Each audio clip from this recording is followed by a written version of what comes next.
Perfeito, ouvimos então Luiz Kawaguchi, jornalista direto de Lviv, na Ucrânia, mais uma vez com a gente aqui em Os Pingos nos Is. Uma boa noite, um bom trabalho por aí, Luiz, até mais. Boa noite, muito obrigado. Daqui a pouquinho a gente volta a falar da guerra na Ucrânia, mas agora, virando a página, um outro destaque importante dessa quarta aqui no Brasil. O governador de São Paulo, João Dória, anunciou hoje que o uso de máscaras em locais abertos não será mais obrigatório. Outra medida anunciada foi a liberação de 100% da ocupação em estádios de futebol. Em ambientes fechados, como transporte público, escritórios e comércios, o uso do equipamento de proteção facial continua sendo obrigatório. Durante a coletiva de imprensa, Dória tirou sua máscara após anunciar as medidas. E agora nós temos a possibilidade de, finalmente, neste primeiro grande passo, retirar as nossas máscaras e trazermos o sorriso de volta. E é exatamente o que eu faço nesse momento, a condição de governador do estado de São Paulo, pois o decreto começa a valer a partir de hoje. Nós estamos num ambiente aberto aqui nos jardins do Palácio dos Bandeirantes e a partir de agora, você que está em casa nos acompanhando, as pessoas que estão lendo, assistindo e ouvindo, podem deixar de usar as suas máscaras em ambientes ao ar livre. Na segunda-feira, o nosso comentarista aqui de Os Pingos nos Is, Augusto Nunes, antecipou o acontecimento e condenou o ato. Vamos relembrar. Eles agora começam com ações espetaculares, né? Como aquelas fotos ao lado da primeira vacinada, primeiro vacinado. Então eu vou estragar a festa de um governador. O governador planejou, né? Eu fiquei sabendo que assim, fazer o seguinte, no meio da entrevista, tirar a máscara. Então eu quero dizer que o governador que fizer isso é farsante. Tá planejando, foi a equipe de marketing que sugeriu e tal. Se tirar, eu identifico. Ou ele nem precisa identificar, eu só lembro o que eu estou dizendo agora. Mas eu estou avisando antes para ele não entrar nessa cena ridícula, porque tem gente sabendo. Augusto não está aqui hoje com a gente, já explicamos aqui na abertura. Queremos ouvi-lo então, Fiuza, em relação à cena que acompanhamos hoje. O Augusto Nunes trouxe exatamente a pista sobre um personagem previsível, né, que é o João Dória, previsível no pior sentido, porque o que o Augusto estava trazendo era justamente essa situação revoltante. Você não tem a dúvida que esse personagem ele é um personagem que revolta as pessoas porque ele trata uma tragédia em tom de programa de auditório, né? Isso aí, esse negócio de agora vou tirar, tirei, isso é um negócio, eu acho, não é ridículo, não, isso é vergonhoso, né? Isso é um símbolo de tudo o que esse homem fez durante a pandemia. Não é porque eu quero fazer um juízo negativo, não, é porque eu vi, e todo mundo viu. Um governador que decreta um lockdown severo e viaja para um estado norte-americano onde não há lockdown. Isso é um escárnio. Se a gente tivesse num período de uma sociedade, uma opinião pública um pouco mais atenta, mais diligente, né? Eu acho que tem essa característica, esse momento também, é uma certa anestesia, né? Talvez em parte pelo temor, mas acho que não é só o temor, né? Então, esse João Dória, ele foi passando batido, como se diz no popular, com todos esses atos escarnecendo da população. Ele foi visto grudado numa espreguiçadeira no hotel de luxo, de papo pro ar, no meio de uma muvuquinha VIP, em pleno vigor, né, desse seu discurso.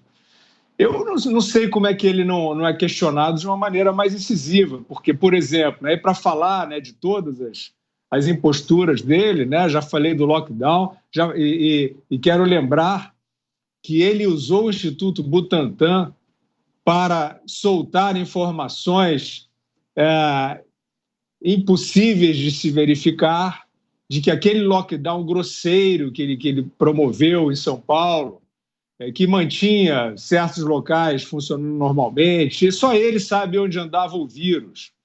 Né? Ele, num programa de auditório, realmente você poderia, né, num Big Brother, você poderia dizer, vírus, você anda por aqui, né? a prova do vírus, a prova do demagogo, a prova da junta médica de fanfarra, né? Isso você poderia fazer, mas na vida real não dá para você fazer. Né? Você manter transporte funcionando, você dizer que aquilo, portanto, está salvando vidas, sem saber quais são os vulneráveis à doença que estão protegidos, quantos estão em casa, quantos estão fora. Olha, eu vou dizer aqui, com sabor amargo, isso são medidas muito grosseiras, que a classe médica, que a classe acadêmica, que a classe científica está nos devendo. A refutação completa, né? Eu quero ver, já tem estudos no exterior. Eu quero a refutação aqui, no Brasil, em São Paulo, no Rio de Janeiro. Diz assim, o lockdown, isso que fizeram com altos preços para a sociedade em termos humanitários também, isso foi uma farsa. Né? Eu gostaria de ver essa constatação vinda do meio acadêmico, né? que está em falta aí com a sociedade. E, para completar, o passaporte sanitário. É um governador que, do mesmo jeito que ele monta uma cena, como num programa de auditório, para tirar a máscara na hora que dizer estou tirando a máscara, lógico que ele poderia ter chegado ali sem máscara, né? Então, esse nível de primarismo também está nas suas diretrizes relacionadas à suposta imunização. Porque esse mesmo personagem aí, que confunde tragédia com programa de auditório, ele anunciou, alardeou índices de eficácia e de segurança de vacinas que ele não poderia demonstrar, inclusive foram desmentidos pela realidade.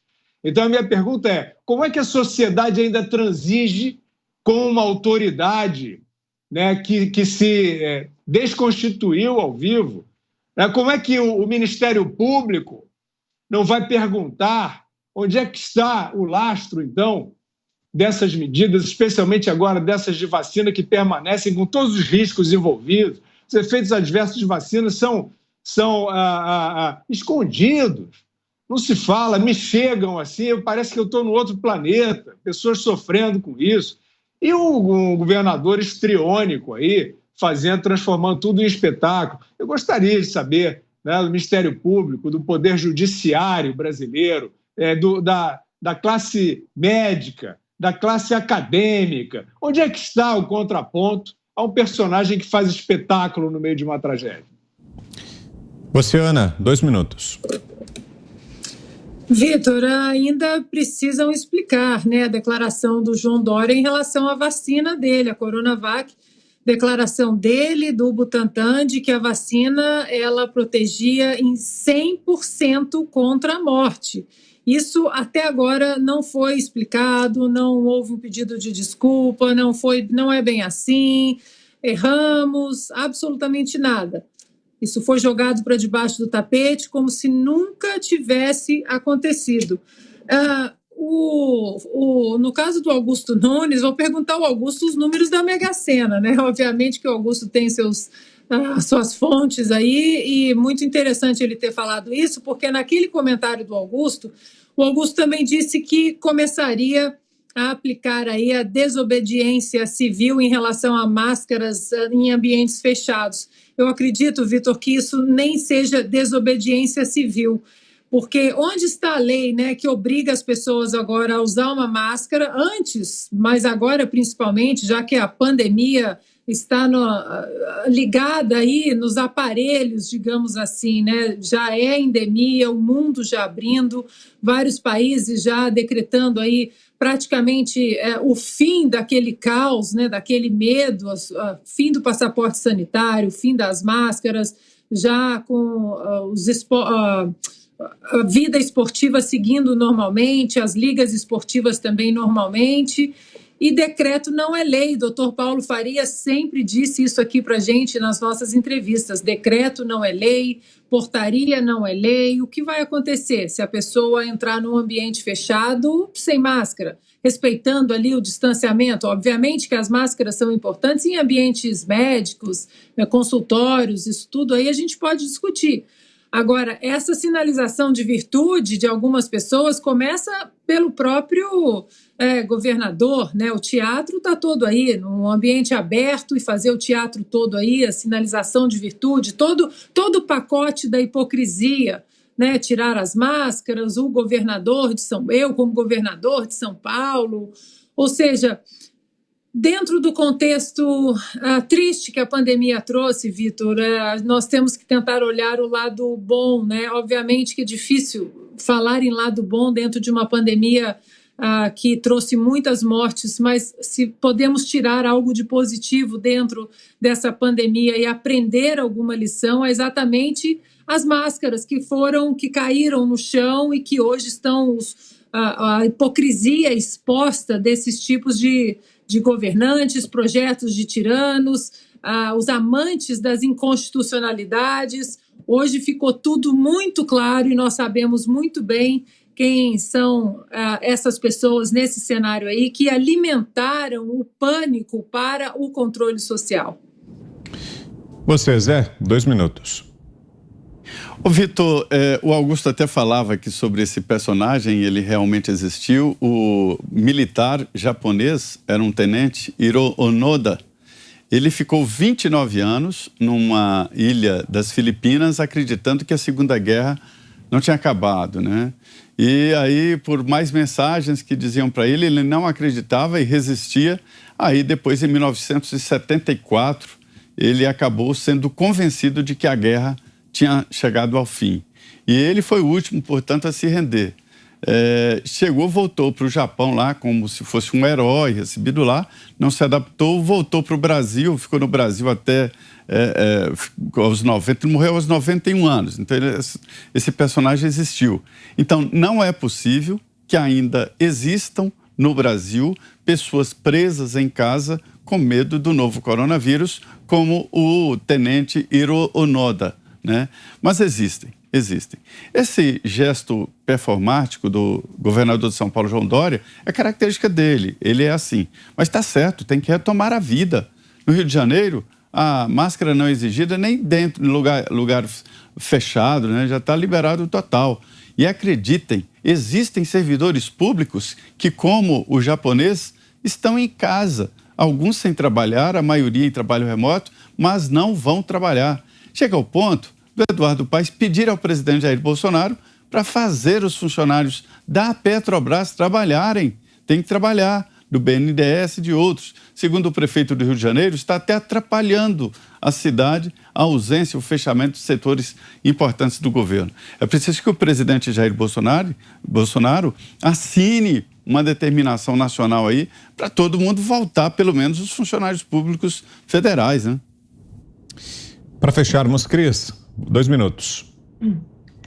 Olha, teatro é uma boa palavra para definir esse evento aí em que o governador João Dória tira a máscara. Ele não cumpriu o prometido, disse vamos tirar as máscaras para que possam ver nossos sorrisos, né? Mas ao menos nos poupou de um sorriso falso, porque a cena já era muito ensaiada e ficou muito ruim de assistir. Agora, eu lembro que não foi a única vez. As máscaras do governador de São Paulo, especificamente, já tinham caído literalmente naquele evento de 12 de setembro do MBL, lembra aquele evento da Terceira Via? Em que depois de ter multado o presidente Bolsonaro por ter aparecido em evento em motociatas em São Paulo sem máscara, ele próprio, junto com outros presidenciáveis, foi para cima de um palanque sem máscara. Já tinha caído a máscara dele quando ele viajou para Miami, deixou a população de São Paulo trancada e viajou para Miami para curtir a vida doidado sem máscara, porque na Flórida não existia a obrigatoriedade da máscara. E antes, eu lembro de uma cena patética, no auge da primeira onda de Covid, que ele foi para Salvador, num evento com o prefeito ACM Neto, do DEM,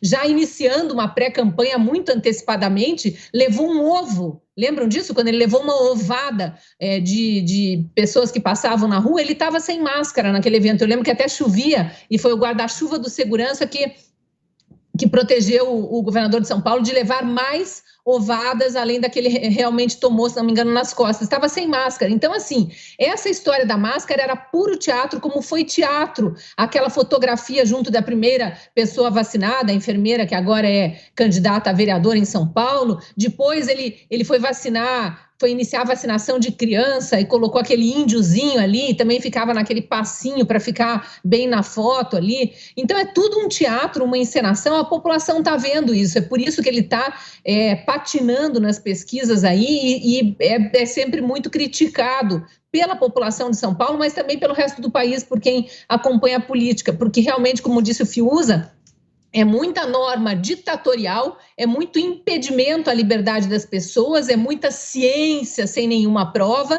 é muita falsidade sendo dita para impor medo. Espalharam essa mentira de que a Ômicron era uma variante que estava provocando uma pandemia entre os não vacinados. Mentira descarada. Os números dos hospitais das várias cidades pelo país aí mostraram que havia mais gente vacinada nos hospitais do que não vacinada. Os próprios fabricantes disseram que a Ômicron não estava coberta pela vacina, empurraram a vacina infantil, sabendo dos riscos de efeitos adversos, do baixo risco de Covid nessa faixa etária, sabendo que a indústria farmacêutica não garantia eficácia para a Ômicron, e depois saiu o estudo dizendo que é só 12% a eficácia para crianças. Então, é tudo uma panaceia mesmo, pelo menos que acabe, então, já que não serve para nada, ou nesse momento já não serve mais para nada, e pare de fazer teatro na frente das câmeras.